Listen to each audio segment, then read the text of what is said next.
Well, hello there, parents and caregivers of kids. First things first, I think we all should just take a second and draw a deep breath together. Are you ready? In, 2, 3, 4, out.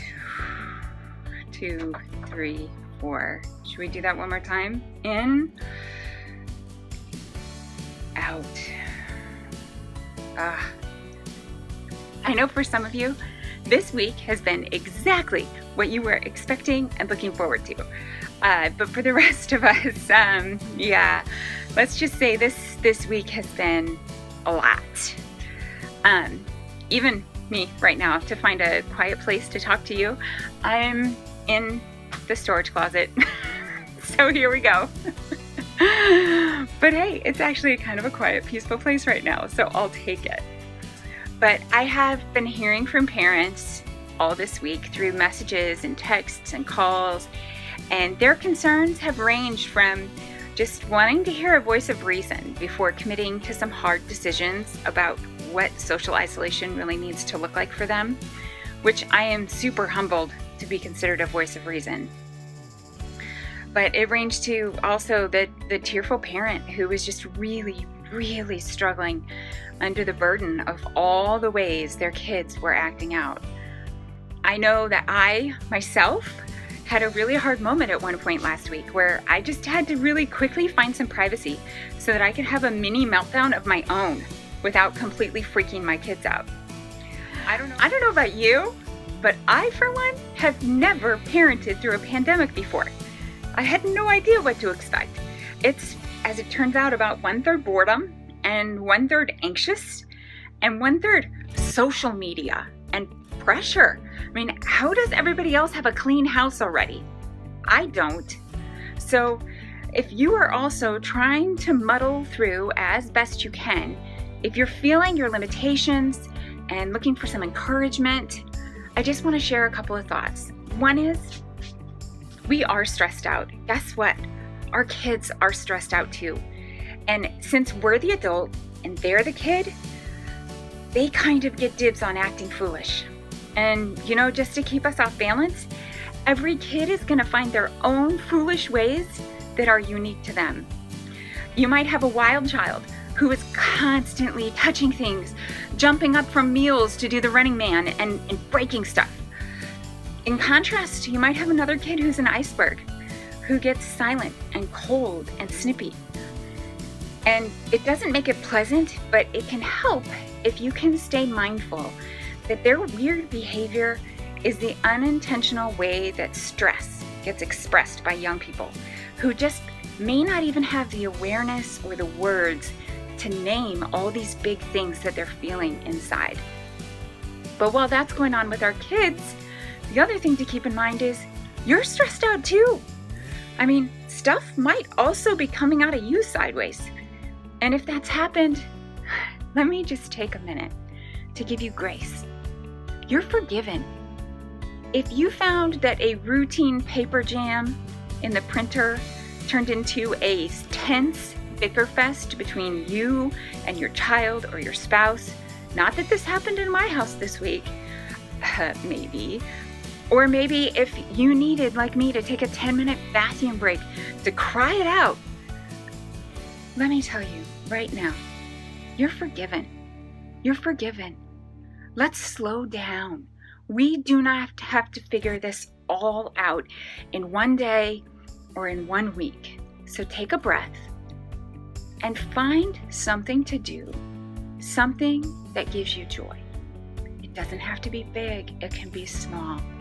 But make sure every day you find something that you can do that'll bring a smile to your face, that'll give you joy, and not cheap, shallow joy, although I'm not totally against eating occasional cookies right now. But I'm talking about that kind of joy that comes from inside you, that kind of joy that comes when you take that moment and you look out a window and you see something cool outside. That kind of joy that comes from, for me, sitting in a sunny window, just even for a minute, letting that sun come through and warm me. It really does. It just gives me joy from the inside out. Well, I don't know what your thing is, But I encourage you to find it, to pursue it. Every single day, you need a little joy every day. And while we're at it, maybe these verses from Ephesians 2 will also encourage you, because they definitely encourage me. Salvation is not a reward for the good things we have done, so none of us can boast about it. For we are God's masterpiece. He has created us anew in Christ Jesus so that we can do the good things He planned for us long ago. There are plenty of things that I do not know or understand about our infinite God.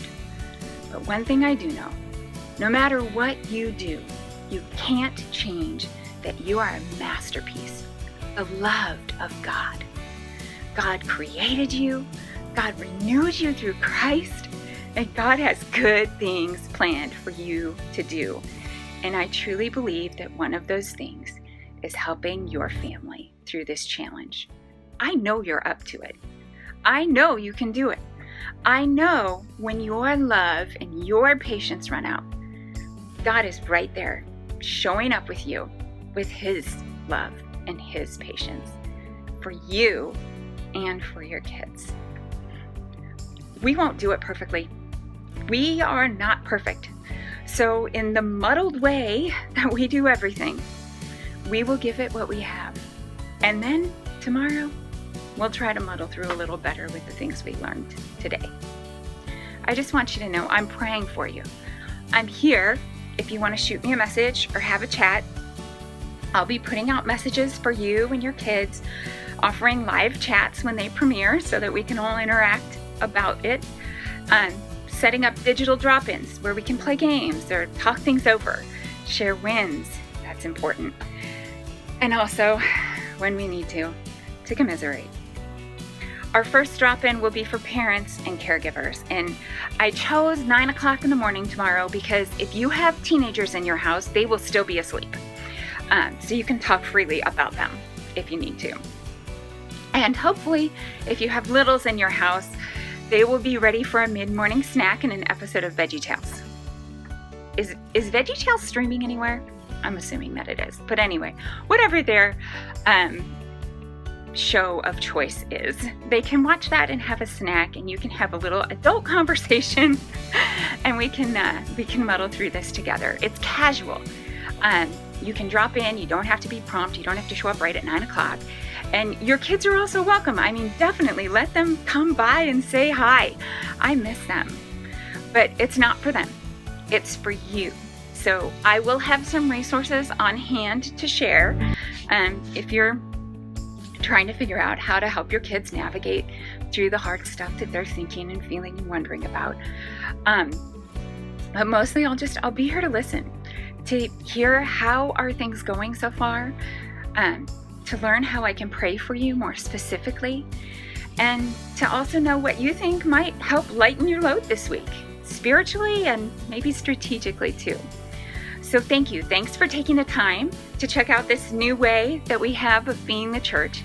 I look forward to seeing you on Zoom tomorrow. Watch for an email and a Facebook post with the links for that. And definitely email or message or Facebook message me anytime that you want to talk or share, or if there's something that you're looking for that I can help point you to, even if all it is to know God truly, deeply loves you and wants to give you everything you need to get through today and tomorrow too. So I'll see you tomorrow.